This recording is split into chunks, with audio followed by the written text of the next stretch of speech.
Breaking news చూస్తున్నాం. ఉమ్మడి పాలమూరు జిల్లా కాంగ్రెస్ పార్టీలో మరోసారి వర్గ విభేదాలు బయటపడ్డాయి.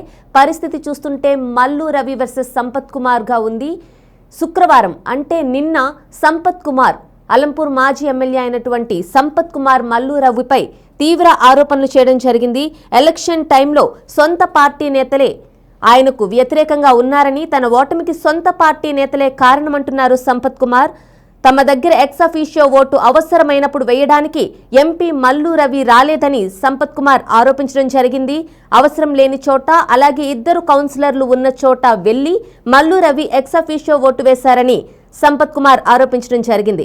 అయితే ఈ మొత్తం సినారియో ఒకసారి మనం గమనించుకుంటే తన ఓటమికి సొంత పార్టీ నేతలే కారణమని గట్టిగా చెబుతున్నారు సంపత్ కుమార్.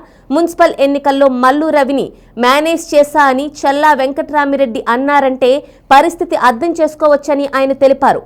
మతాల పేరుతో తనను రాజకీయంగా దెబ్బతీశారని, ఉమ్మడి పాలమూరు జిల్లాలో తన ఓటమి వెనుక పెద్ద కుట్ర దాగి ఉందని సంపత్ కుమార్ పరోక్షంగా ధ్వజమెత్తారు.